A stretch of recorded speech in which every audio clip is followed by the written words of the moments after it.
Okay, start பண்ணலாங்களா? இன்னைக்கு என்னதை பார்க்க போறோம்னா, நம்ம உடம்புல இருக்க ஒரு முக்கியமான உறுப்பு. ஆனால் இது வரைக்கும் பார்த்தீங்கன்னா அது ஒரு தவறான புரிதலே இருக்கக்கூடிய ஒரு முக்கியமான உறுப்பு. உதாரணம் சொன்னா, இப்போ யாரோ ஒருத்தங்க என்ன பண்றாங்க, மயக்கம் போட்டு விழுந்துறாங்க. உடனே நம்ம என்ன பண்ணுவோம், தெளிப்போம். சப்போஸ் சில பேர் மூச்சு இருக்கான்னு பார்ப்பாங்க. சில பேர் உடனே என்ன பண்ணுவாங்க, ஃபர்ஸ்ட் எய்ட் கொடுப்பாங்க. இன்னும் அதுக்கு முன்னாடி என்ன சொல்றேன்னா, நாடி இருக்கா, சில பேர் கையை பிடிச்சி தூக்கி பார்ப்பாங்க, கையில வந்து பல்ஸ் இருக்கா. ஏன் பல்ஸ் இருக்கா பார்க்கணும்னா, சப்போஸ் இதயம் வேலை செய்யுது அப்படின்னா அவங்க வந்து ஓகே நார்மலா இருக்க, மயக்கத்துல இருக்காங்க, எழுந்துருவாங்க, கான்சியஸ் வந்துருவாங்க அப்படின்னு சொல்லிட்டு சொல்லலாம். சப்போஸ் அவங்க கையே இல்லைன்னா என்ன பண்ணுவாங்கன்னா, இந்த கழுத்து பகுதியில், ஓகே நான் பின்னாடி சொல்றேன். அப்போ என்னன்னா, இதயம் நல்லா துடிக்குதுன்னா அவங்க உடம்பு நல்லா இருக்கு, அவங்க வந்து திருப்பி ரெக்கவர் ஆயிடுவாங்க அப்படின்னு சொல்லிட்டு ஒரு நம்ம ஒரு மைண்ட் செட்டுக்கு வந்துடும். அப்ப இன்னைக்கு என்ன பார்க்க போறோம்னா, அது இதயத்தை பத்தி தான் பார்க்க போறோம். இதயத்தை பத்தி பார்க்கறதோட அதோட தொடர்புல இருக்க இந்த ரத்த ஓட்ட மண்டலத்தை பத்தியும் நம்ம இன்னைக்கு பார்க்கலாம். இப்போ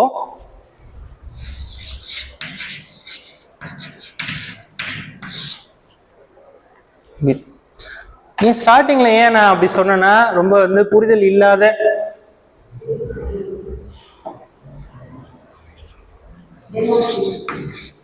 செய்து காட்டுதல் மேம்.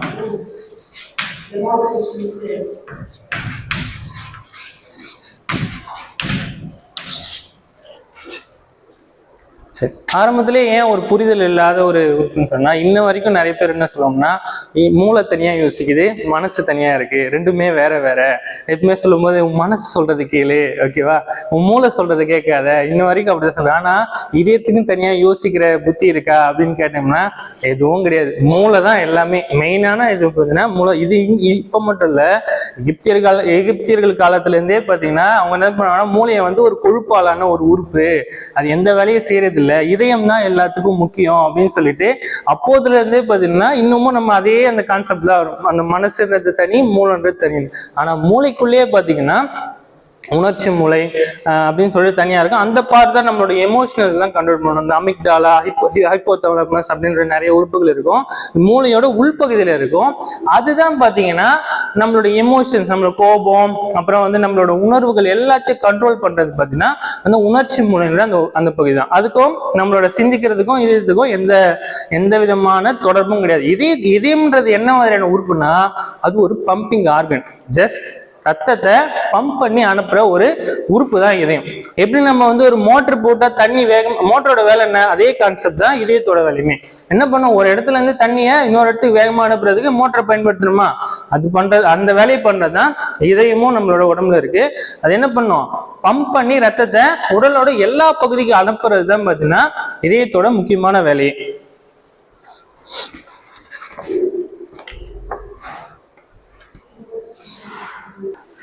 இந்த இதயம் பார்த்தீங்கன்னா தசைகளால் ஆனது தான், முழுக்க முழுக்க தசையானது. ஆனால் ஸ்பெஷலான தசையான இதய தசையால் ஆனது. நம்ம உடம்புல மொத்தம் 3 வகையான தசைகள் இருக்கும். ஒன்று இயங்கு தசை, இன்னொன்று இயக்கு தசை, இன்னொன்று இதய தசை. இயங்கு தசைன்னா என்னன்னா, நம்மளோட கண்ட்ரோல் இல்லாமல் செயல்படுற தசைகள். உதாரணம் சொன்னா, நம்ம மூச்சு விடுறோமா, நம்ம யோசிச்சு வச்சா மூச்சு விடுறோம், அது பாட்டு நடக்குதா, தூங்கும் போது மூச்சு விடுறோம், நம்ம அதை யோசிக்கலனாலும் நடக்கும், அது தானா நடக்கும். அதே போல நம்ம சாப்பிடும் பொழுது உணவு பார்த்தீங்கன்னா நம்மளோட உள்ளுக்குள்ள இறங்கும். நம்ம நினைக்கிறோம்னா படுத்துட்டு சாப்பிடக்கூடாது, நின்று, அது வந்து மூச்சுல அடைக்கின்றதுக்கு. நம்ம தலைகீழா நின்றுட்டு சாப்பிட்டா கூட நம்மளோட உடல் பகுதியில் இருக்க உணவு கரெக்டா அதோட இறைப்பைக்குள்ள போயிட்டு தானா இறங்கிடும். ஏன்னா அது வந்து புயிர்ப்பு விசையால நடக்கிறது இல்லை. நம்ம சாப்பிட்ற உணவு அது என்ன பண்ணுதுன்னா, தசைகள் சுருங்கி சுருங்கி விரைகிறதுனால தானா உணவை வந்து உள்ளுக்குள்ள கொண்டு போயிட்டு இறைப்பைக்குள்ள சேர்த்துரும். இது வந்து பாத்தீங்கன்னா நம்மளோட கண்ட்ரோல் இல்லை, அது மூளையோட கண்ட்ரோல் தான் முழுக்க முழுக்க. அது வந்து இயங்கு தசை, ஓகேங்களா. இயக்கு தசை என்னன்னா, நாமளா இயக்கக்கூடியது. என்னோட கைகள், நம்மளால நினைச்சு செய்யக்கூடிய எல்லாமே பாத்தீங்கன்னா இயக்கு தசைகள், நம்மளால இயக்கக்கூடியது. 3வது மசில் என்னதுன்னா இதய தசைகள். இதுதான் ரொம்ப ஸ்பெஷலான, இதயத்துக்குனே உருவாக்கப்பட்ட தசைகள் தான் இந்த இதய தசைகள். அடுத்து பாத்தீங்கன்னா ஃபர்ஸ்ட் என்னன்னா தசை என்னதுன்னா இதய தசையால் ஆனது. ஓகே, அடுத்தது பாத்தீங்கன்னா இதயம் எங்க இருக்கு, இருக்குன்னு கேட்டா நம்ம என்ன சொல்லுவோம், இதயம் எப்படி இருக்கும்னா இப்படிதான் இருக்கும். ஒருத்தரோட இதயம் எந்த சைஸ்ல இருக்குன்னா உங்களோட கை சைஸ் தான் இருக்கும். உங்களோட கையை மடக்குனா அப்படி இருக்கா, இதுதான் உங்களோட இதயத்தோட அளவு. ஒருத்தருக்கும் அதாவது அவங்களோட உடலை பொறுத்து கொஞ்சம் டிஃப்ரெண்ட் இருக்கும். ஆனா பெரும்பாலும் உங்களோட உள்ளங்கை மடக்குனா என்ன இருக்கோ அதுதான் உங்களோட. அது எப்படி இருக்கும்னா லைட்டா இடது பக்கம் இப்படி சாஞ்சிருக்கும். சரியா? அதனாலதான் பாத்தீங்கன்னா இடது நுரையீரல் கொஞ்சம் சின்னதாகவும் வலது நுரையீரல் கொஞ்சம் பெருசாகவும் இருக்கும், இயல்பாவே எல்லாருக்கும். அடுத்தது இந்த இதயத்துல பாத்தீங்கன்னா 4 அறைகள் இருக்கும்.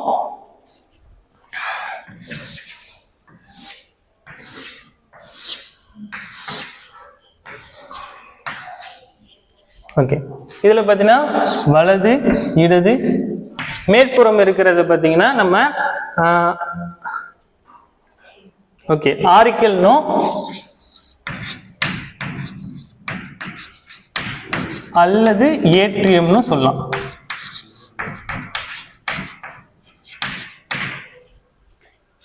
ஓகே, கீழ்ப்புறம் இருக்கிறத நம்ம வென்ட்ரிக்கல் சொல்லலாம்.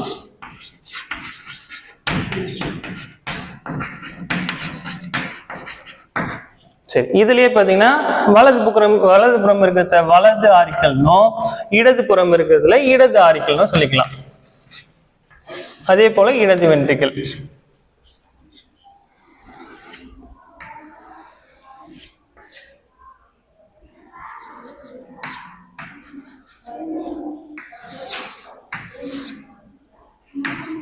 சரி, அடுத்து இந்த 2 பகுதியும் பிரிக்கக்கூடியது பாத்தீங்கன்னா இந்த மூதேழ்வாவுகள் இந்த வலது ஆரிக்கலையும்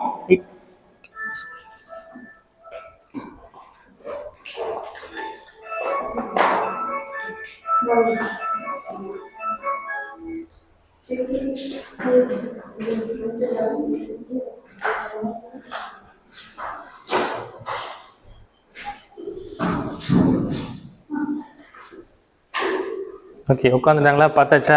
அடுத்து கவனிங்க. இப்போ இந்த 2 பகுதியும் பிரிக்கக்கூடிய இந்த இடத்துல பாத்தீங்கன்னா ஃபர்ஸ்ட் என்னன்னா மேல இருந்து ரத்தம் இதுக்குள்ள நிரம்பும். அடுத்து என்னன்னா இது ஃபில் ஆயிடுச்சுன்னா திருப்பி கீழ்படுறது, அதாவது ஏட்ரியம் ஃபில் ஆயிடுச்சுன்னா வென்ட்ரிக்கலுக்கு வரும். வென்ட்ரிக்கல் தான் புஷ் பண்ணி இந்த பகுதி தான் வந்து முக்கியமான பகுதி. இதை சுத்தி பாத்தீங்கன்னா மசில்ஸ் இருக்கும். கீழ்ப்புறம் பாத்தீங்கன்னா ரொம்ப தடிமனா இருக்கும். இதயத்துல இந்த படத்துல பாத்தீங்கன்னா தெரியும், மேற்புறத்தை விட பாத்தீங்கன்னா கீழ்ப்புறம் ரொம்ப தடிமனா இருக்கும். ஏன்னா அந்த ஃபோர்ஸ் கொடுக்கறதுக்காக, ப்ரெஷர் கொடுக்கறதுக்காக பாத்தீங்கன்னா கீழ்ப்புறம் ரொம்பவே தடிமனா இருக்கும். இதுதான் பாத்தீங்கன்னா இந்த மசில் தான் பாத்தீங்கன்னா அந்த புஷ் பண்ணி ரத்தத்தை ஃபோர்ஸா வெளியே அனுப்பும். இதை பிரிக்கக்கூடிய இந்த இடத்துல வந்து மூவிதழ் வாழ்வு அப்படின்னு சொல்லிட்டு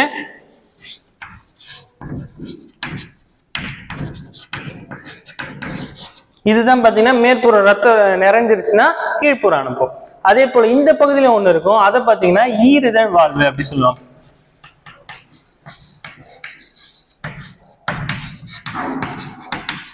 அல்லது மிட்ரல் வாழ்வு.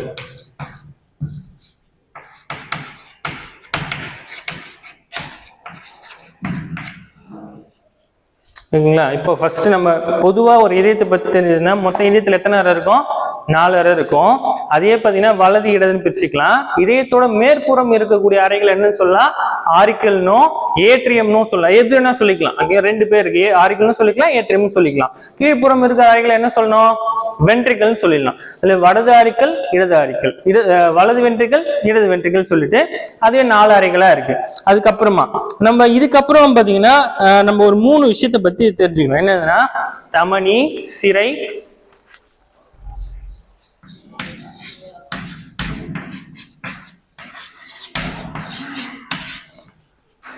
அப்புறம் ரத்த நுண்ணாளங்கள்.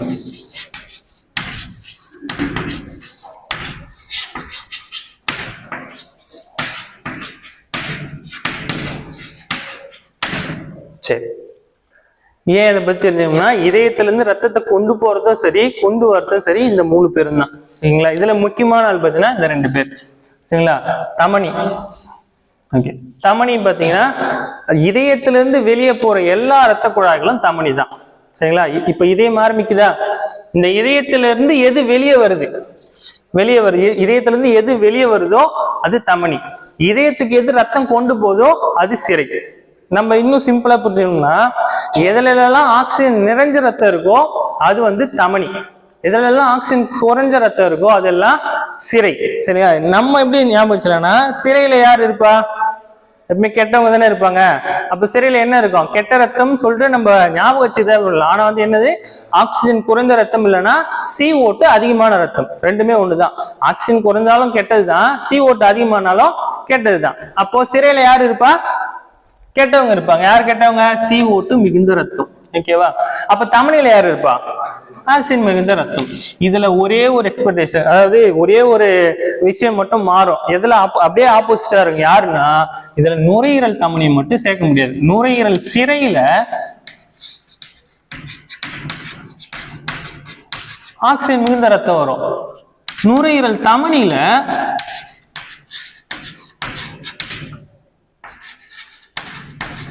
கார்பன் டை ஆக்சைடு மிகுந்த ரத்தம் வரும். இதுல விதிவிலக்கு யாருன்னா இந்த நுரையீரல் சிரையும் நுரையீரல் தமனியும். அது எப்படி ஞாபகம் வச்சோம்னா எல்லாத்துக்கும் ஒண்ணுதான், ஆனா நுரையீரலுக்கு மட்டும் அது மாறுபடும். அந்த விதி வந்து அந்த நுரையீரல் முதல் உட்படாது. ஏன் சொல்றேன்னா பின்னாடி சொல்றேன்.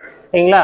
ஃபர்ஸ்ட் என்னன்னா, தமனின்றது இதயத்துல இருந்து போகக்கூடிய எல்லா ரத்த நாளங்களும் தமனி, இதயத்துக்குள்ள வர எல்லா ரத்த நாளங்களும் சிரை அப்படின்னு நம்ம ஞாபகம் வச்சுங்க. ஓகே. அதே போல இந்த தமனிகள்ல பாத்தீங்கன்னா எப்பயுமே உடலோட ஆழப்பகுதியில தான் இருக்கும். அது மட்டும் இல்லாம இதோட சுவர்கள் ரொம்ப தடிமனானது. ஏன் தடிமனானதுன்னா இந்த இதயம் என்ன பண்ணும், ரொம்ப ஃபோர்ஸ் கொடுத்து ரத்தத்தை அனுப்பும். அப்படின்னும் பொழுது அது நல்ல ஸ்ட்ரெச் ஆனாதான், ரொம்ப தடிமனா இருந்தாதான் ரத்த குழாய்கள் வெடிக்காது. சரிங்களா? அந்த இதயம் என்ன பண்ணும், ரொம்ப ஃபோர்ஸா ரத்தத்தை, ஏன்னா இப்ப நல்லா புரிஞ்சுக்கணும். ஏன்னா நம்ம வந்து என்ன பண்றோம், 2 காலம் நடக்க ஆரம்பிச்சிட்டோம். நம்மளோட தலைப்பகுதி என்ன ஆயிடுச்சு, நல்லா உயரமான இடத்துக்கு போயிடுச்சு. கீழ்ப்புறம் வந்து நம்மளோட ரத்தம் வந்து மேல போகணும், மேற்புறம் இருக்கிற ரத்தம் கீழே போகணும் பொழுது அதுக்கு விசை ரொம்பவே அதிகம், அதாவது ஃபோர்ஸ் ரொம்பவே அதிகமா தேவைப்படும். அப்படின்னும் போது என்ன பண்ணணும்னா இதயம் வந்து அதுக்கேற்ற மாதிரி அதிக அழுத்தத்தோட ரத்தத்தை உடலோட எல்லா பகுதிக்கும் அனுப்பணுன்றதுனால அந்த தமனிகள்ல அழுத்தம் ரொம்ப ரொம்ப அதிகமா இருக்கும், சிரைகள்ல அழுத்தம் ரொம்ப ரொம்ப கம்மியா இருக்கும். அதனாலதான் பாத்தீங்கன்னா பெரும்பாலும் இந்த தமனிகள் எங்க அமைஞ்சிருக்கும்னா உடலோட ஆழமான பகுதிகள் அமைஞ்சிருக்கும். ஒரு சிலது வெளியே இருக்கும். உதாரணத்துக்கு சொல்லணும்னா நம்மளோட மணிக்கட்டுல இருக்கிற இந்த ரேடியல் ஆர்டரி இங்க இருக்கு இல்லையா, நம்ம மணிக்கட்டுல பார்ப்போம் இல்லையா, அதே போல நம்ம துடிப்பு இருக்கு இல்லையா, இந்த இதய துடிப்பு எந்தெந்த தமனிகள்ல பார்க்கலாம்னா தமனிகள்ல மட்டும்தான் பார்க்க முடியும், சிரைகள்ல அந்த துடிப்பே இருக்காது. நம்ம மணிக்கட்டுல இந்த பாக்குற இது வந்து பார்த்தீங்கன்னா ரேடியல் ஆர்டரி சொல்லுவாங்க.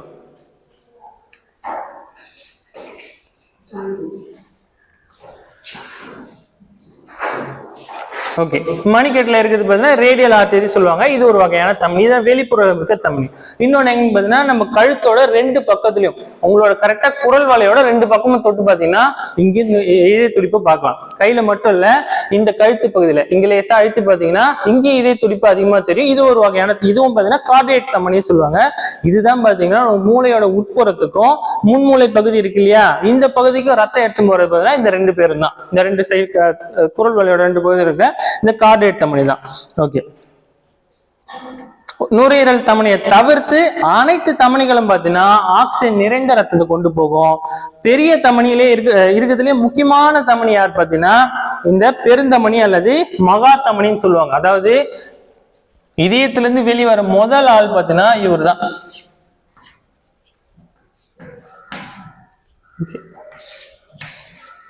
இதயம் பம்ப் பண்ணி வர வெளியில வர முதல் தமனி பார்த்தீங்கன்னா மகா தமனி அல்லது இந்த பெருந்தமனி எப்படின்னு சொல்லிட்டு இது ஒண்ணா சொல்லிக்கலாம். மகா தமனி, பெருந்தமணின்னு சொல்லிட்டு இப்படிதான் சொல்லிக்கலாம். இதுதான் பார்த்தீங்கன்னா உடலோட முக்கியமான தமனி. அதே போல இந்த வலது பக்கம் ஃபுல்லா பார்த்தீங்கன்னா CO2 மிகுந்த ரத்தம், இடது பக்கம் ஃபுல்லா பார்த்தீங்கன்னா ஆக்சிஜன் நிறைந்த ரத்தம் இருக்கும். சரி, இதுக்கு யாரு CO2 மிகுந்த ரத்தத்தை யார் கொண்டு வந்து தருவான்னு பார்த்தீங்கன்னா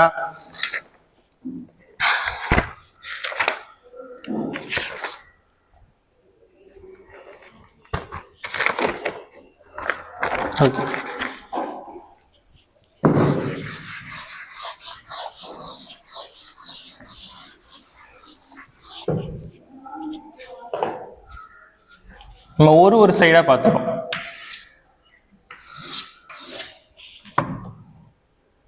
இது வந்து இதயத்தோட இடது பக்கம்,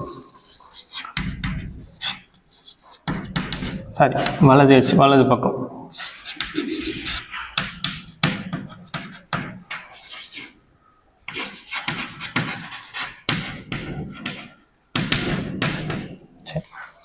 இதுக்கு ஃபர்ஸ்ட் பார்த்தா ரத்தம் எங்கிருந்து வரும்னா, ஓகே, மேற்பெரும் சிரை அது வழியா ரத்தம் உடலுக்குள்ளது வரும்.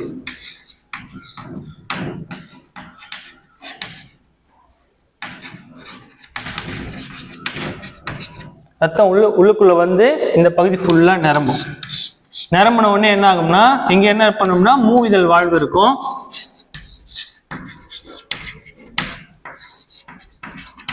இந்த மூவிதழ் வாழ்வு ரெம்பினதுக்கு அப்புறம் வலது வென்ட்ரிக்கிளுக்குள்ள வரும். வலது வென்ட்ரிக்கிளுக்குள்ள வந்த உடனே என்ன பண்ணும், இந்த மசில் பம்ப் ஆன உடனே ரத்தம் என்ன பண்ணும், வெளியே போகும். வெளியே போறதுக்கு எது வழியா வெளியே போகும்னா நுரையீரல் தமனி வழியா வெளியே போகும்.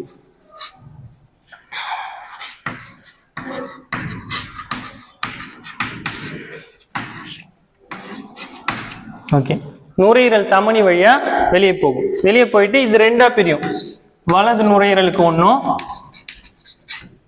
இடது நுரையீரலுக்கு ஒன்றுன்னு சொல்லிட்டு ரெண்டா பிரிஞ்சு நம்மளோட நுரையீரல் ரெண்டு பக்கம் இருக்கியா, ரெண்டு பக்கம் தனித்தனியா போயிட்டு அங்க என்ன பண்ணும், ஆக்சிஜன் அதாவது வாயு பரிமாற்றம். ஆக்சிஜன் உள்ள போயிட்டு கார்பன் டை ஆக்சைடு வெளியே போயிட்டு ஆக்சிஜன் உள்ள வரும். சரிங்களா?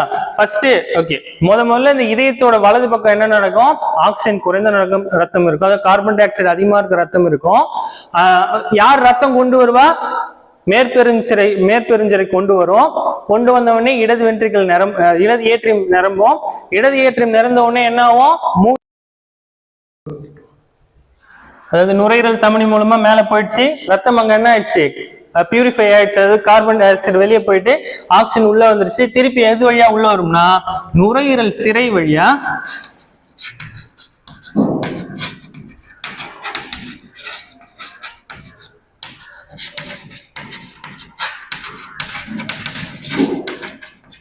சிறை வழியா என்ன பண்ணும், இடது பக்கத்துக்கு வரும். இடது பக்கம் வந்து அதே தான் திருப்பி என்னவும் உள்ள ஃபுல்லா நிரம்பும். CO2 நிரம்பும், ஓட்டு நிறைந்த ரத்தம் நிரம்பும். நிரந்த உடனே ஏற்றியம்குள்ள ஃபுல்லா நிரம்பும். ஏற்றியம் நிறைந்த உடனே ஈறுதல் வாழ்வு திறக்கும்.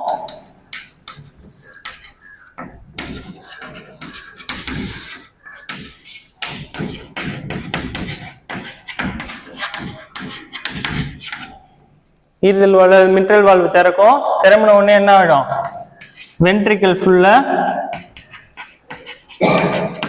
வென்ட்ரிக்கலுக்குள்ள ரத்தம் நிரம்பும். நிரம்பின உடனே வெளியே போறதுக்கு வழி வேணும் இல்லைங்களா? ஓகே, எது வழியா வெளியே போகும்னா பெருந்தமனி அல்லது மகா தமனி வழியா வெளியே போகும். சொல்லுங்க மேம்.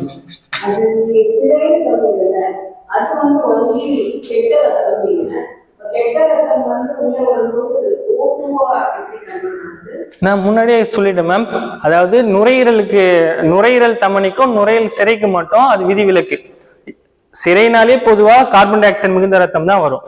தமனினாலே பொதுவா ஆக்சிஜன் மிகுந்த ரத்தம் தான் வரும். இதுல யார் விதிவிலக்குன்னா நுரையீரல் தமனிக்கும் நுரையீரல் சிரைக்கு மட்டும் இது விதிவிலக்கு. நுரையீரல் சிரையில நல்ல ரத்தம் ஓட்டு மிகுந்த ரத்தமும், நுரையீரல் தமனியில கார்பன் டை ஆக்சைடு மிகுந்த கெட்ட ரத்தமும் வரும். அது ஏன்னா இங்க இருந்து வெளியே போகுது நுரையீரல் தமனி, அதாவது இதயத்துல இருந்து வெளியே போற எல்லாமே தமனி, இதயத்துக்குள்ள வர எல்லாமே சிரை. ஆனா வெளியே போறது பார்த்தீங்கன்னா நுரையீரல் தமனி வெளியே போனாலும் அது எந்த பக்கம் இருக்கு, இடது பக்கம் இருக்கு. அப்போ இடது பக்கம் கார்பன் டை ஆக்சைடு மிகுந்த ரத்தத்தை தான் வெளியே கொண்டு போகும். அதே போல வலது பக்கம் பாத்தீங்கன்னா இதயத்துக்கு ரத்தம் கொண்டு வருது. யார் கொண்டு வரா, நுரையீரல்ல இருந்து நுரையீரல் சிறை கொண்டு வருது. சிறையா இருந்தாலுமே அது வழியா எது வேணா வரும்னா ஆக்சிஜன் மிகுந்த ரத்தம் தான் வரும். அப்போ இது நுரையீரல் சிறைக்கும் நுரையீரல் தமனிக்கு மட்டும் விதிவிலக்கு. ஆமா, ஓகே.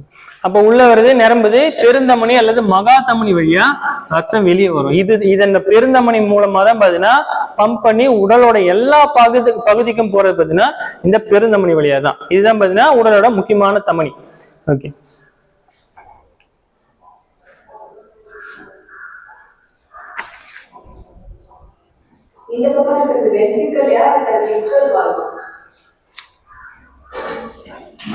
இல்ல மேம், இது வந்து பாத்தீங்கன்னா இந்த பகுதி தான் நான் சொன்னேன். ரெண்டு ஈறுதல் வாழ்வு, அப்படி இல்லைன்னா மிட்டல் வாழ்வு, எப்படி வேணா சொல்லிக்கலாம். இது வென்ட்ரிக்கல் தான் கீழ்ப்புறம் இருக்கு.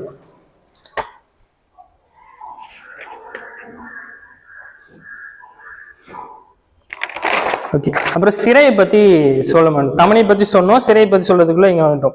சிரையை பார்த்தீங்கன்னா ரொம்ப மெல்லிசான சுவர் இருக்கும், ரத்தத்தை கொண்டு வர பகுதி. அது மட்டும் இல்லாம நம்ம பிளட் டெஸ்ட்டுக்கெல்லாம் பாத்தீங்கன்னா நம்ம ரத்தம் எடுக்கிறாங்க இல்லைங்களா, கையில இருந்து எடுப்பாங்க இல்லையா, எங்க இருந்து எடுக்கணும்னா சிரையில இருந்தா எடுப்பாங்க.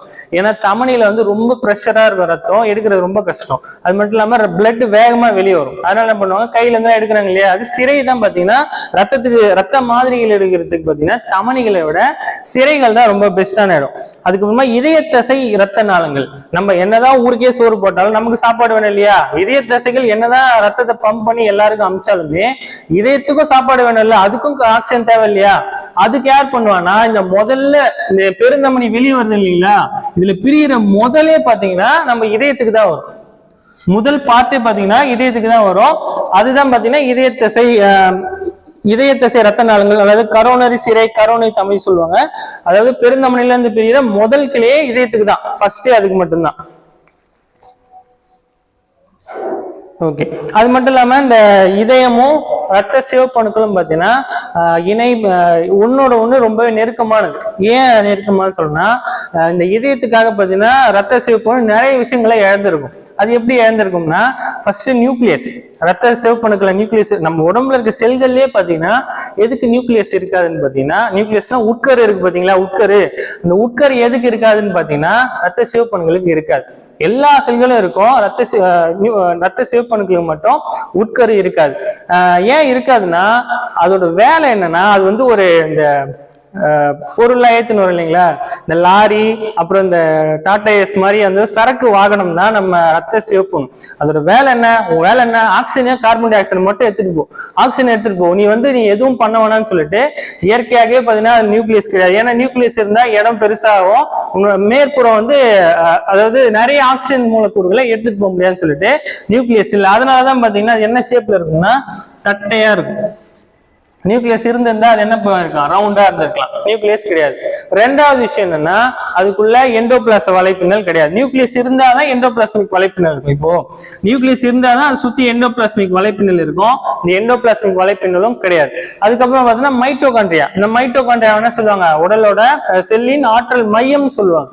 அதுவுமே உனக்கு தேவையில்லை. ஏன்னா என்ன பண்ணுது, இதயம் தான் ரத்தத்தை கண்ட்ரோல் பண்ணுது, எந்த பக்கம் போகணும், எவ்வளவு வேகத்துல போகணும்னு சொல்லிட்டு எல்லாமே இதயம் பாத்துக்கிறதுனால நீ சுயமா யோசிக்கவே வேணாம். நீ என்ன பண்ண, ஆக்சிஜன் மட்டும் கொண்டு போ, கார்பன் டை ஆக்சைடை கொண்டு வா, அதான் வேலை. அதை தவிர்த்து நீ எதுவுமே பண்ண வேணாம்னு சொல்லிட்டு இந்த சிவப்பணுக்கள் பாத்தீங்கன்னா உள்ளுக்குள்ள இருந்து உட்கருவும் இழந்துருச்சு, எண்டோபிளாஸ்மிக் வலைப்பின்னலும் இழந்துருச்சு, மைட்டோகாண்ட்ரியாவும் இழந்துட்டு அது வந்து என்ன ஆச்சு, ஆக்சிஜனை கொண்டு போகக்கூடிய ஒரு சரக்கு வாகனமா மாறிடுச்சு.